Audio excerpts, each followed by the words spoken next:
এই সরকারের মধ্যে কোনো দুর্নীতি নেই, আপনি যাকেই জিজ্ঞেস করুন না কেন সবাই এক বাক্যে স্বীকার করবেন এই সরকার দুর্নীতিমুক্ত। আমি আপনাকে জিজ্ঞেস করছি আপনি কিভাবে দেখেন? শেখ হাসিনাকে আমরা বলতাম দুর্নীতিবাজদের পাহারাদার শেখ হাসিনার সরকার, সিন্ডিকেটের পাহারাদার শেখ হাসিনার সরকার। এই স্লোগান আমরা দিতে চাই না, এখনো দিতে চাই না যে অধ্যাপক ডক্টর ইউনূস সম্পর্কে। একজন উপদেষ্টা মহোদয়ের পিতা এবং একজন উপদেষ্টার এপিএস বা আরো কয়েকজন উপদেষ্টার বিষয়ে বিভিন্ন ধরনের দুর্নীতির প্রসঙ্গ এসেছে। তো উনি কি এটা কি সুনির্দিষ্ট ভাবে এটা তদন্ত করেছেন কিনা? বিভিন্ন তদবির বাণিজ্যের অভিযোগ আসছে, বিভিন্ন ভাবে বায়াস নিজেদের লোকজনকে বিভিন্ন পদে বসানোর অভিযোগ আসছে, বিভিন্ন সুপারিশ বাণিজ্যের অভিযোগ আসছে। প্রধান উপদেষ্টা কাতারের দোহায় এক অনুষ্ঠানে বলেছেন বর্তমান তত্ত্বাবধায়ক সরকারকে নিয়ে অনেক সমালোচনা রয়েছে। কেউ বলছেন আমরা যথেষ্ট দক্ষ নই, দ্রুত কাজ করতে পারছি না, সব সমস্যার সমাধান দিতে পারছি না। তবে একটি বিষয়ে পুরো দেশ একমত, এই সরকারের মধ্যে কোনো দুর্নীতি নেই, আপনি যাকেই জিজ্ঞেস করুন না কেন সবাই এক বাক্যে স্বীকার করবেন এই সরকার দুর্নীতিমুক্ত। আমি আপনাকে জিজ্ঞেস করছি আপনি কিভাবে দেখেন এই সরকারের মধ্যেই কোনো দুর্নীতি আছে? এই সরকার কি দুর্নীতিমুক্ত আপনি কি মনে করেন একজন নাগরিক হিসেবে? সরকার দুর্নীতিমুক্ত কি দুর্নীতিমুক্ত না সেটা আমার বলবার জন্য কি অপেক্ষা করবে? আকাশে চাঁদ উঠলে সবাই দেখবে আকাশে চাঁদ উঠেছে।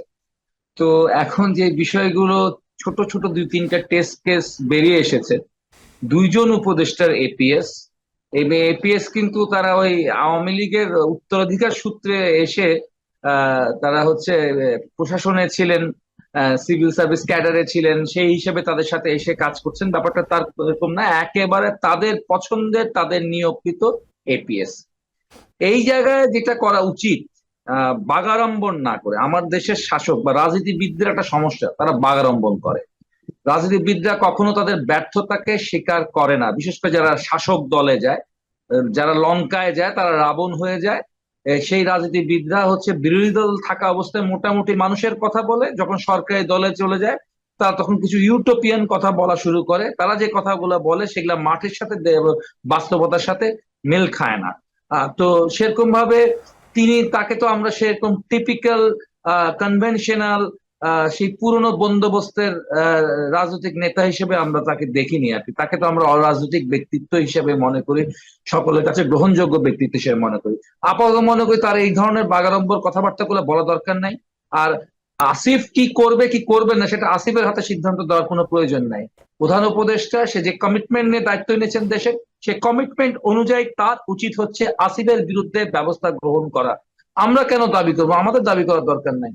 আপনি যে কমিটমেন্ট নিয়ে বাংলাদেশকে পরিবর্তন করবার যে কমিটমেন্ট দিয়েছেন, সেই কমিটমেন্টের পার্ট হিসেবে এই জায়গায় আপনি স্বাস্থ্য উপদেষ্টার বিষয়ে ওখানে প্রশ্ন উঠেছে হচ্ছে এই আসিফ যে মন্ত্রণালয়ের দায়িত্ব পালন করছেন তার যে এপিএস আছে সেখানে প্রশ্ন উত্থাপিত হয়েছে।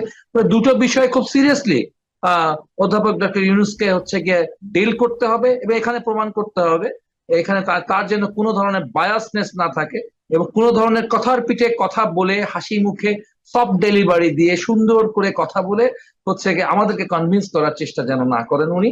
উনি সেটা না, উনি খুব ভালো মোটিভেটর, উনি আন্তর্জাতিক মানের মোটিভেটর। পৃথিবীর বহু দেশের বহু সংস্থা তাকে মোটিভেশন স্পিচ দেওয়ার জন্য অতীতে নিয়ে যেতেন।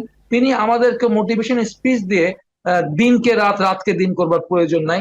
আমরা যে কুড়ো বাস্তবতার মধ্যে রয়েছে সেই কুড়ো বাস্তবতা আমাদেরকে উপলব্ধি করা দরকার এবং আমার মনে হয় নানা ধরনের পরিবর্তন প্রয়োজন।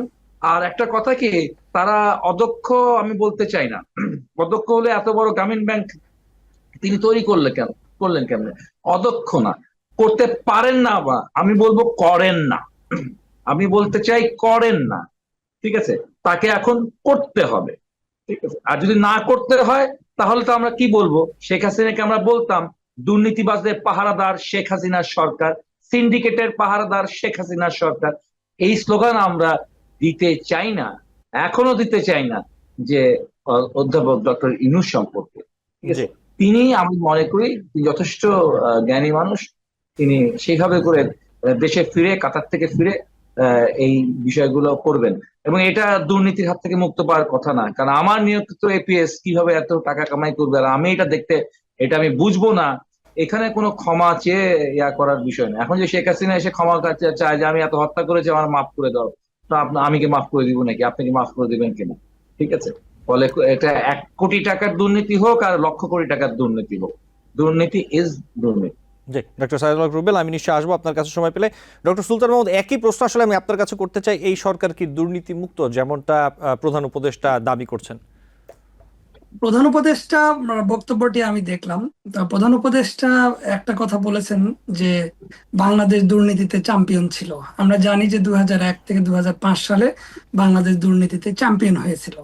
তো এটাও সত্য যে এরপরেও কিন্তু আমাদের দেশে দুর্নীতি হয়েছে, চ্যাম্পিয়ন হয়নি, অন্যরা হয়তো চ্যাম্পিয়ন হয়েছে, দৌড়ে আমাদের চেয়ে এগিয়ে গিয়েছে, কিন্তু আমরা কিন্তু দুর্নীতিতে আছি। কিন্তু উনি যখন বলছেন যে ওনার সরকার দুর্নীতি মুক্ত, এই কথাটা নিয়ে আমাদেরকে দ্বিমত হতে হচ্ছে। এই জন্য হতে হচ্ছে যে উনি কিন্তু খুব হাসি মুখে বলেছিলেন যখন দায়িত্ব গ্রহণ করেন। উনি উনি তখন বলেছিলেন যে আপনারা আমার সমালোচনা করবেন, আমার সরকারের সমালোচনা করবেন। এটি আমার কাছে মনে হচ্ছে যে এর মধ্যেই কিন্তু এই 8-9 মাসের মধ্যে কিন্তু ওনার সরকারের দুর্নীতি নিয়ে অনেক সমালোচনা হয়েছেন, কিন্তু উনি কয়টির পদক্ষেপ গ্রহণ করেছেন।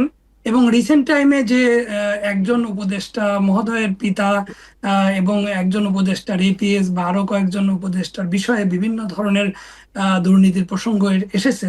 তো উনি কি এটা কি সুনির্দিষ্ট ভাবে এটা তদন্ত করেছেন কিনা এবং সেই তদন্ত করে তার বিরুদ্ধে স্টেপ গ্রহণ করেছেন কিনা, তারপরে আমরা কিন্তু ধারণা করতে পারতাম যে উনি দুর্নীতির ব্যাপারে সচেষ্ট রয়েছেন। উনি কিন্তু ওই যে সমালোচনা করবেন আমি শুনবো না, এরকম আচরণ করলে কিন্তু সেটি মানানসই হবে না। উনি একটা নোবেল লরিয়েট, ওনার ওনার সরকার হবে আসলেই একটা সুন্দর একটি সরকার, যে কেউ যদি অভিযুক্ত হয় সেটা প্রমাণ করার জন্য তাকে বলবে যে তুমি পদত্যাগ করো, তারপরে যদি প্রমাণিত হয় যে তুমি এটা করো নাই, তারপরে তোমাকে আবার ওয়েলকাম জানাবো। তো সেরকম যদি হতো তাহলে আমরা বলতাম যে না, নোবেল জয়ী ডক্টর ইউনূস যেটা বলেছেন সেটা ন্যায্য।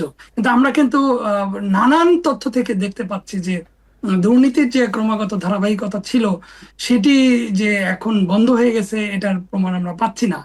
আর এখন যারা সরকারে আছে, সরকারে থাকা অবস্থায় বাংলাদেশের যে কালচার, সরকারে থাকা অবস্থায় দুর্নীতির খবর, তাদের খবর খুব একটা জনগণের সামনে আসে না। কিন্তু সরকার থেকে চলে গেলে আমরা দেখি যে লক্ষ কোটি টাকা লোপাট হয়েছে এরকম খবর আসে। তারপরেও কিন্তু আমরা দেখতে পাচ্ছি যে দুর্নীতির বড় বড় অভিযোগ আমাদের সামনে আসছে, বিভিন্ন তদবির বাণিজ্যের অভিযোগ আসছে, বিভিন্ন ভাবে বায়াস নিজেদের লোকজনকে বিভিন্ন পদে বসানোর অভিযোগ আসছে, বিভিন্ন সুপারিশ বাণিজ্যের অভিযোগ আসছে, যেগুলো কিন্তু দুর্নীতির সামিল, যেগুলো স্পষ্টভাবে দুর্নীতি। তো সেগুলোর ব্যাখ্যা আমাদের মাননীয় প্রধান উপদেষ্টা কিভাবে দিবেন সেটার উপর ডিপেন্ড করছে যে আমরা আগে দুর্নীতিতে চ্যাম্পিয়ন ছিলাম আর এখন চ্যাম্পিয়নশিপ কেটে গেছে কিন্তু দুর্নীতি নেই, সেইটা আমরা কিভাবে বিবেচনা করব সেটার উপর ডিপেন্ড করছে। জি, তো ওনার স্টেপ আমরা বিবেচনা করব যে উনি যেন যথাযথ স্টেপ নেয়, ওনার যে গ্লোবাল ফিগার, ওনার গ্লোবাল ফিগার যেন সত্যিকার অর্থেই ন্যায্য হিসেবে থেকে যায়। না হলে এই ছোটখাটো বা বিভিন্ন অভিযোগ এখন যেগুলো আসছে সেগুলো যদি উনি গুরুত্ব না দেন তাহলে কিন্তু ওনার গায়ে কালি লাগবে। নিউ ইয়র্ক থেকে সম্প্রচারিত TVN 24 টেলিভিশন, বিশ্বজুড়ে বাঙালির কণ্ঠস্বর।